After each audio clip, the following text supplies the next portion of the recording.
Hello everyone, নমস্কাৰ কি খবৰ আপোনালোকৰ মোৰ পুনৰ অন্যতম এটি মিনি ব্লগলৈ আপোনালোকক স্বাগতম জনাইছো ৰব বিহু আহি পোৱাহি নাই কিন্তু অথচ আমি নাচনি হাজত দেখি আপোনালোকে ভাবিছে চাগে এতিয়া আৰু বিহু হয় অসম সাংস্কৃতিক মহাসংগ্ৰামত আমি ডিমৌ সমষ্টিৰ পৰা অংশগ্ৰহণ কৰিছো লগতে বহুত কিবা কিবি প্ৰগ্ৰাম হৈছিল অডিশন দিলো আমি হুঁচৰি হৈ গ'ল আমাৰ প্ৰথম পৰ্যায়তে আমি সিলেকশন হলো গতিকে এদিনা বহুত এটা ভাল দিন আৰু ইয়াৰ পাছৰ পৰ্যায় ডিস্ট্ৰিক্ট লেভেলত আমি অংশগ্ৰহণ কৰিম গতিকে চাই থাকিব আপোনালোকে মই এনেকুৱা মিনি ব্লগ আৰু নতুবা ডাঙৰ ব্লগো আনিব পাৰো গতিকে চাই থাকিব ষ্টে টিউন এয়া অলপ ধেমালি কৰি থাকো আমি কাৰণ এইটো হৈছে বিটৰাজ আৰু মোৰ মৰমৰ ভাগিন ইয়াৰ লগত ধেমালি কৰি থাকো এয়া আমাৰ সিংগাৰ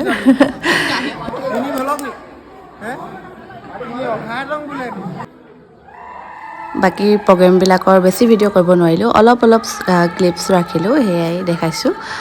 জেং বিহু হৈ গ'ল চেমনীয়া হুঁচৰি এয়া আমি আমাৰ বিহু হুঁচৰি দল সমন্বয় বিহু হুঁচৰি দল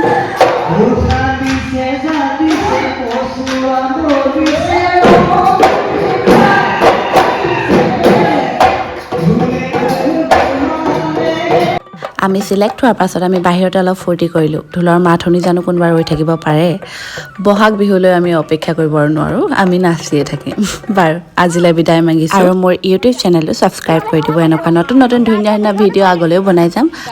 বেয়া নাপায় যদি সকলোৱে অকণমান সাপোৰ্ট কৰি দিব নিজৰ বুলি বাৰু আজিলৈ বাই